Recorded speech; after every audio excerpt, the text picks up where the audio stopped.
Are England in crisis? Well, I might not necessarily go that far just yet, but certainly their preparations for the World Cup are not going smoothly at all. Injuries, suspensions, but most importantly of all is just the way in which they're playing at the moment. So in this video, I'm going to be talking about England, looking ahead to the game this weekend against Fiji a little bit as well, looking at the team that's been selected, but in particular, chatting about those injuries that have emerged over the last day or so. So drop a comment down below. Let me know what you make of it. Everything around this England team at the moment is not exactly inspiring confidence, and that's probably reflected in the fact that, from what we've heard, is about 40,000 tickets sold for the Fiji game on Saturday. But going to get into it in this video. Drop a comment down below, like and subscribe to the channel as well.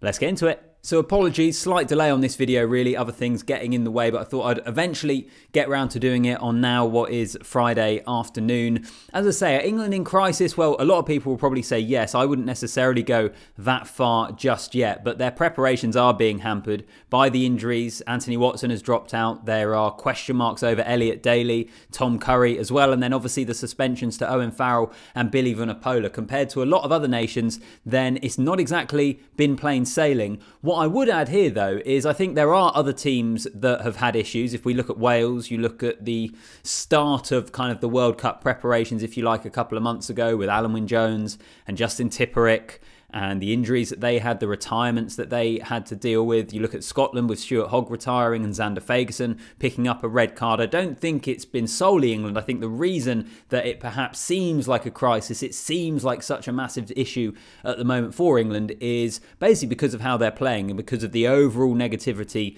around the team. It means when you have extra things like this, like injuries, then it almost has a bigger spotlight on it, if that kind of makes sense. But there are other sides that have had to deal with kind of similar things. For England, I guess it's all happened within the last 2 weeks as well. It's all come in one go. But this is a part of it. If we want to put one small positive on it, and I think it is a small positive, even though people don't really want to hear it at the moment, is this is what you have to deal with in World Cups. There will be other teams at this World Cup that have to deal with red cards in the tournament. Pretty much every team will have to deal with serious injuries to big name players during the tournament. So this is part of preparation. It's about how you deal with it that is the biggest test of the team overall. But as I say, with England at the moment, I don't think it's the injuries or the suspensions that should be the biggest cause for concern. It's how they're playing. And I'll get onto that in just a moment. But let's talk about those injuries. Anthony Watson, first of all, he has definitely been ruled out. I'll get onto Elliot, Daly in just a sec, but he is kind of question marks around him. There's various stories in the press at the moment suggesting he won't make it, so I'll come back to him. For Anthony Watson, I feel really sorry for him because he is a guy who has had plenty of issue with injuries throughout his career. He's had some quite serious injuries. He also had quite a period where he was out of the England team because of those injuries, because of those fitness concerns, and also partly for going through form. And I feel sorry for players when it gets to this point in a campaign. They've just been through 2 months of what no doubt has been a fairly grueling World Cup training camp, and then they miss out right at the last because of injury. That must be absolutely gutting. And I think with Anthony Watson as well, we know the quality that he does bring. He is a high quality operator. I know we haven't necessarily seen him be as threatening for England recently as we have in the past, but I think that's more to do with the system he's fitting into. It's very difficult as a winger when you're having to play a box-kicking, tactical kind of arm wrestle type game to get the opportunities to really flourish. So gutted for Anthony Watson, a real shame for him, and we wish him well. Elliot Daly is arguably, though, possibly of more concern if he does miss out, because particularly with Owen Farrell suspended, George Ford, we would imagine, is going to be the fly half. Where does that leave England with a second playmaker in that backline if you don't have Farrell?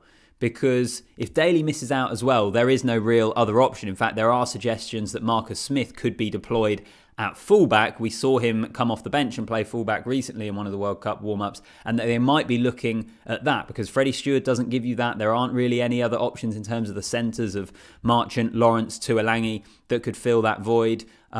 Could Max Malins possibly, if he was the fullback? He played a lot of 10 when he was kind of coming through the ranks, but less so in terms of the professional game. The point is England probably lack that second playmaker, and you look at a lot of teams, that is the way they tend to opt. That is the way they want to play. You look at Beauden Barrett with New Zealand, you look at Thomas Ramos at fullback for France. They tend to like to have a couple of playmakers in there. That, I think, is an issue if Elliot Daly does miss out, and also just the versatility he has in terms of covering a number of positions across that back line. So thoughts are with those guys. Hopefully hopefully Elliot Daly makes it. But as I say, some of the reports in the press over here in England are suggesting that he won't do. Let's look at the side this weekend, though. It's been out for a little while now, so I'm sure many of you would have seen it. Just quickly, a tip of the hat to Courtney Laws. Brilliant international, 100th appearance, captains the side in the absence of Owen Farrell, and we expect him to be the captain for the first couple of games of the World Cup as well. Brilliant career. I mean, he made his debut, I think 2009. It was like 14 years ago, and he's just reached 100 caps now. He has had injury issues, such an attritional sport, and for him to get to 100 caps is absolutely brilliant. Be able to celebrate that in a home match at Twickenham for England as well. That's a nice bit of positive news for England on what has been a pretty disappointing summer so far. But before I get on to mentioning any other players, it's to go back to something that I've kind of hinted at and spoken about already, because I don't think it's about the personnel. I know we can get into the 23 and the 15 and talk about combinations and what we like, what we don't like. This is all about the game plan really for England. Can they show us some sort of a more developed game plan for us to get excited about? Because it doesn't matter who they have in 1 to 15 or 1 to 23 if they continue to execute a game plan and adopt a game plan that they currently are. It's all been pretty underwhelming. So I'll just throw that caveat in there, but there are a few positions worth talking about. Jack Walker, I think it's nice to see him on the bench. Haven't seen him yet this summer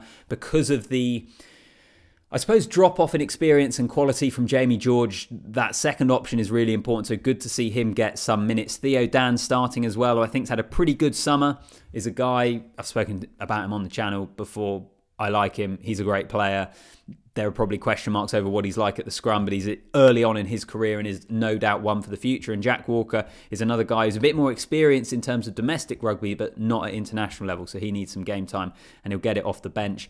Alex Mitchell at 9 as well, who many England fans, if they were the ones selecting the team, would have him as the starting 9 for the World Cup. He's obviously come into the squad because Jack Van Poortvliet picked up that injury, so he kind of got drafted in. What kind of role he plays in the Borthwick system will be fascinating, because as I say, this is a system which is quite limiting for a lot of players at the moment. I think Mitchell has the potential to give England a quicker and attacking platform with a bit more zip in it, but whether he's able to within the confines of the game plan he's told to execute, I don't know. That's going to be touch and go. Obviously Jonny May as well, coming into the squad on the wing. He is expected to be named as a replacement because of the injured Anthony Watson as well. And then outside of that, obviously Laws in that back row with Earl as well, their second row pairing. I quite like the look of. There are a number of different things to like the look of in this team, but as I say, how are they going to play? That's the focus really for England this weekend, I think, rather than individual players. It is, can they look better? Can they look more threatening in attack? England, in terms of their 22 entries, have been